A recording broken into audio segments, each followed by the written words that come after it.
주님께서 여러분과 함께 루카가 전한 거룩한 복음입니다. 주님 영광 받으소서.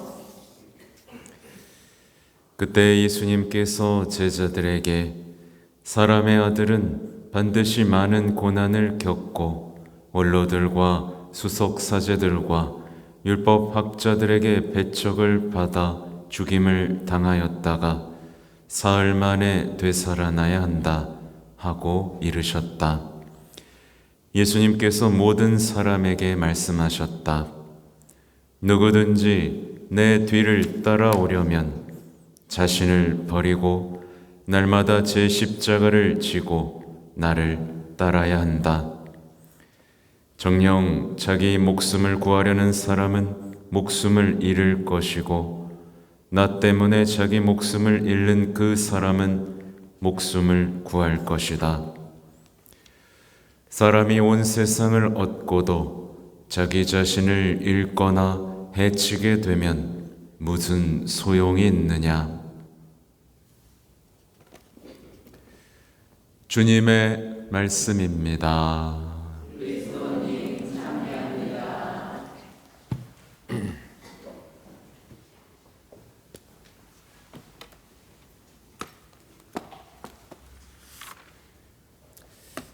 참 예수님, 오늘 신명기의 말씀은 너무나 명확한 겁니다. 여러분은 축복을 선택했습니까? 저주를 선택했습니까? 자녀에게 축복을 선택하도록 가르치고 있습니까? 저주를 선택하도록 가르치고 있습니까? 점점 행복해지고 있습니까? 불행해지고 있습니까? 행복해지고 있죠? 우린 정말 분명해야 됩니다. 가끔 저 때 이제 자녀 교육 얘기하시는 분들 계시거든요. 근데 여러분 같으면, 여러분이 자녀라면 행복해지고 싶겠어요? 불행해지고 싶겠어요? 당연히 행복해지고 싶죠? 축복받고 싶겠어요? 저주받고 싶겠어요? 네. 근데 결국 왜 불행해지고 저주받은 것처럼 사는 사람들이 생길까요? 오늘 복음 마지막 얘기죠. 사람이 온 세상을 얻고도 자기 자신을 잃거나 해치게 되면 무슨 소용이 있느냐? 온 세상을 얻기 위한, 자신을 찾기 위한, 십자가란 것들을 부숴버리기 위한 삶을 생명이요, 축복이요, 행복이라고 가르치는 세상에게 배웠거나 부모에게 배웠거나, 맞죠? 이거 우린 분명하게 알고 넘어가야 됩니다. 많이 놀게 해주시면 좋습니다.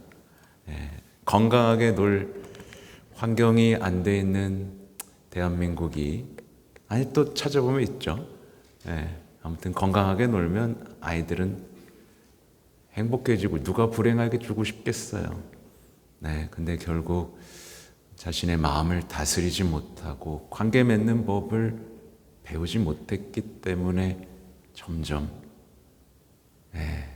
뿌리가 썩어 들어가고 자신마저 해치는 중독, 여러 가지 삶에 방치되게 되죠.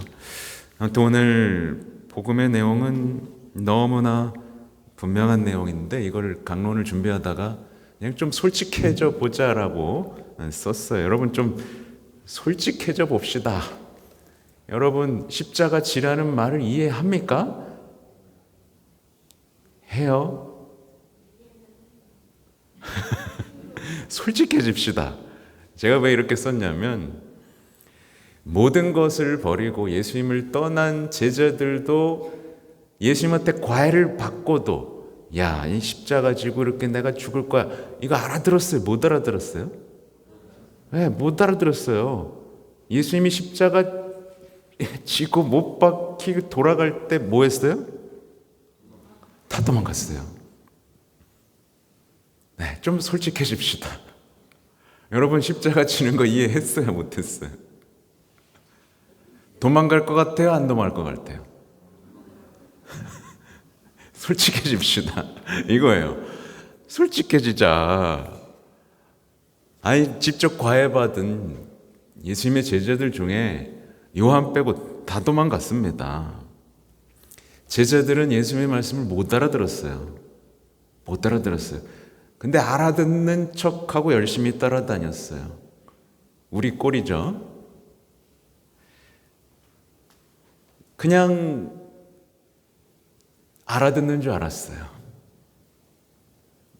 근데 그들은 현세에 너무 동화되어 있었기 때문에 이 십자가 얘기만 나오면 못 들은 척했어요. 십자가 얘기만 나오면 물어보지도 않았어요.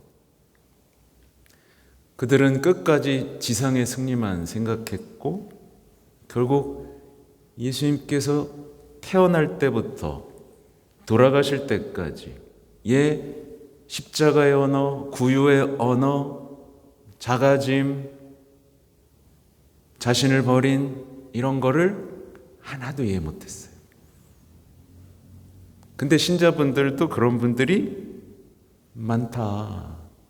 아, 내려놔야죠. 아, 저게 제 십자가입니다. 하나도 못 알아듣고 그런 경우들이 있다. 제가 뭐 비난하려고 그러는 게 아닙니다. 그래서 이제 보면 십자가 얘기할 때가 제일 어렵습니다.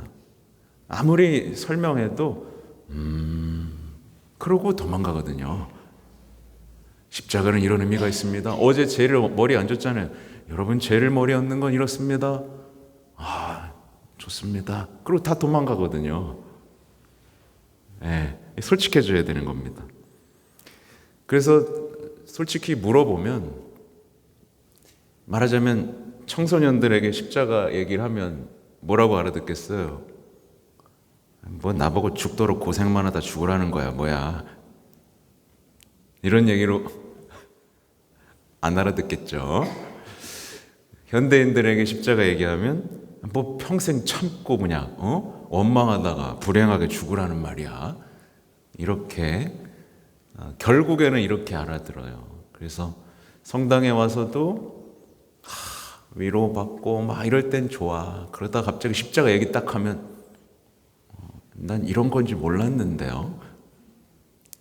그리고 떠나버리죠. 그래서 단순하게 생각하자, 솔직해지자 라고 제가 썼어요. 제자들이 못했으면 우리도 못할 겁니다. 우리도 못할 거예요.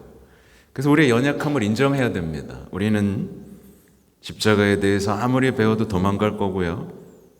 사명이 주어져도 회피할 겁니다. 그래서 신앙생활 하다가 누가 날 조금이라도 괴롭히는 것 같고 못 살게 굽고 이해해주지 않고 하면 다 그 고통과 수고로움에서 도망갈 겁니다. 악과의 투쟁에서는 매번 질 것이고 유혹이 닥치면 홀딱 넘어갈 겁니다. 맞죠? 네. 그냥 제가 절망을 얘기하려는 게 아니라 그러면 이제 쉽게 생각해 보자는 거예요. 그럼 누가 예수님의 십자가 곁을 지켰습니까? 어머니 곁에 붙어 있던 사람들이었다. 맞죠? 그러면 누가 십자가에 못 박히는 거에 대한 죽음에 대한 두려움 없이 복음을 선포했습니까? 어머니와 함께 기도하고 성령을 받은 사람들이었습니다. 참 단순하죠?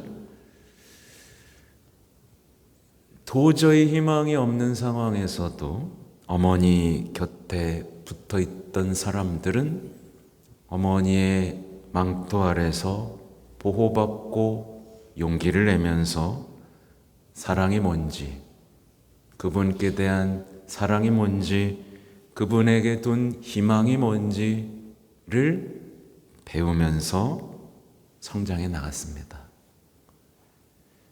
이 성모 신심에 대한, 특히 참된 신심에 대한 얘기를 하는 겁니다. 기쁜 소식이 하나 있어요. 기쁜 소식이 뭐냐면 이 바르톨로 롱고 복자가, 여러분 아세요? 몰라요?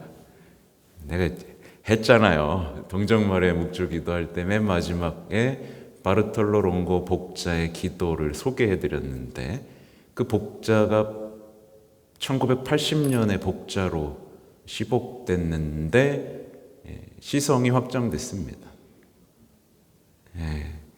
그러니 이제 묵주기도의 사도라 불리는 또 한 명의 성인이 이제 탄생하는 거죠. 자료를 찾아보니까 저도 몰랐는데 사탄주의에 빠져 있던 사람입니다. 사탄주의에 빠져 있었고 정말 난 지옥 가겠구나 라고 생각하고 자살까지 시도했던 사람입니다. 근데 묵주기도를 전파하라는 말을 듣고 완전히 변해서 사도로 세우고 폼페이에 묵주기도의 성당을 세웁니다. 폼페이의 성모님이라고 또 들어보셨어요? 제가 이제 이것저것 새로운 것들을 계속 보고 오고 알려드릴 겁니다. 폼페이의 성모님이라고 또 유명한 성모님이 있어요. 아무튼 이제 우리는 또 성모님을 사랑하고 묵주기도를 전파한, 그래서 성인이 된 한 분을 또 모시게 됩니다. 결국에 제가 오늘 얘기하는 건 희망에 대한 얘기예요. 희망이 없는 사람은 십자가를 질 수가 없습니다. 희망이 뭔지 배우지 못한 사람은요. 희망이 함께 순례하는, 예수님과 함께 걷는 것이며 하늘에 탓을 던져놓은 것이라는 그 이미지가 내 삶에서 조금씩 이루어지고 있지 않다면 십자가 질 수 없습니다. 희망이 없는 사람, 십자가 곁을 지킬 수 없고, 희망이 없는 사람은 죽을 각오로 복음을 선포하지도 않습니다. 나 같은 사람이 어떻게 해요? 라는 말에 머물러 있거나 그냥 힘들 때 위로받는 정도의 신앙 안에 남아있죠. 사실 그건 희망이 아닙니다. 희망은 그렇게 힘없지도 않고 풀죽어 있지도 않죠. 희망이 있는 사람은 심장이 벌렁벌렁 뜁니다. 벅차고 나가죠. 이 희망을 전해야만 하니까요. 잘 될 거라고 믿어. 이건 그냥 낙관주의예요. 이건 반드시 무너집니다. 희망이 없는 사람은 신앙에서 오는 수고로움을 견디지 못합니다. 다 나가 떨어지죠. 조금만 힘들고 조금만 상처받고 누가 날 좀 잘못 얘기한 것 같다, 뭐가 안 맞는 것 같다, 다 나가 떨어지고 다른 본당 가고 희망이 없어서 그렇습니다. 희망이 없어서. 그래서 오늘 복음, 이 사순 시기에 정말 예수님 저 뒤따라가고 싶고 자신 버리고 싶고 십자가 지고 싶습니다. 그 멋진 예수님을 닮아서 뜨거운 심장을, 하늘에 둔 희망을 배우고 싶습니다. 라고 그 회심의 여정, 제 희망으로의 회심의 여정으로 가야 됩니다. 그래서 오늘날에 보면 희망 없는 종교가 주류로 자리 잡았는데 그 증거가 뭐냐면요, 희망이 없으니까 신앙을 사랑의 관계나 천국에 대한 어떤 열정으로 하는 게 아니라 혼자 수행해요. 그냥 오늘은 마음이 너무 불편하군, 성체조배 해야겠어. 사랑의 관계가 아니라 혼자 수행하고 있어요. 희망이 없는 종교죠. 또 기도하고 명상을 구별을 못해요. 묵주기도와 미신행위를 구분을 못해요. 말하자면 묵주와 염주를 구별을 못해요. 차이점을 몰라요. 이러면 당연히 뭐랑 멀어지죠? 기도를 하면 할수록 십자가에 대한 사랑과 이게 커져야 되죠? 기도를 하면서 점점 십자가랑 멀어집니다. 예수님 왜 이러세요? 내가 뭐 잘못했어요? 성사랑도 멀어집니다. 말씀과도 멀어집니다. 희망이 없는, 뭘 붙들어야겠어요? 희망이 있는 사람 십자가 붙들어야죠. 여기서 자비가 흘러나오고 사랑이 흘러나오고 구원이 흘러내리는데 십자가를 붙들어야죠. 근데 피해요. 말씀을 붙들어야죠. 듣기 싫어요. 성사 안에서 용서받아야죠. 이게 뭔지 몰라요. 그래서 성당 안에 있으면서 행복할 때도 이게 그 구원하시는 사랑 때문에 행복해야 되는데 그냥 자기 위로, 자기 연민, 오늘 기도했더니 기분이 좋아졌어. 혹은 이게 유혹이죠. 그러니까 자기 연민과 위로, 그리고 그분께서 주시는 자비와 사랑을 구별이 안 되니까 뭐가 안 돼요? 삶의 회복이 안 되고 삶의 치유가 안 된 채 머물러 있는 겁니다. 뭐부터 제가 시작했죠? 희망이 없으면, 우리는 희망으로 구원된 사람들이거든요. 이 차이가 여러분 눈이 선명하게 보여야 되고, 내가 그동안 뭐 했는가 라는 순간이 한번 와야 됩니다. 여러분이 간절히 그걸 마주할 수 있기를 바랍니다. 교황님이 이런 얘기를 하셨어요. 우리가 정말로 그분의 제자가 되길 원한다면 우리는 그분을 본받고 모방하라는 부르심을 받은 것과 같습니다. 하나님 사랑과 이웃 사랑을 위해 우리의 생명을 아낌없이 바쳐야 한다는 것입니다. 이 사순식이 단식, 자선, 기도, 식상해져 버렸어요. 우리가 노력해서 이 의미를 살리지 않으면 안 됩니다. 단식하면서 뭐 챙기죠? 건강 챙기고 체중 챙기죠. 자선하면서 뭐 챙기죠? 환급 챙기죠. 기도하면서 뭐 챙기죠? 정신적 이득을 챙깁니다. 그냥 나한테 이득이 되는 거 아무것도 없는 것들, 그분에 대한 사랑 때문에 할 것들을 하나라도 찾으면 이 사순시기는 좀 더 은총과 회개의 시기가 될 겁니다.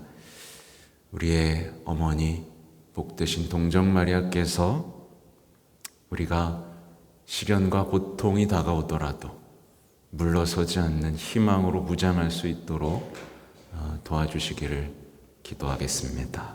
아멘.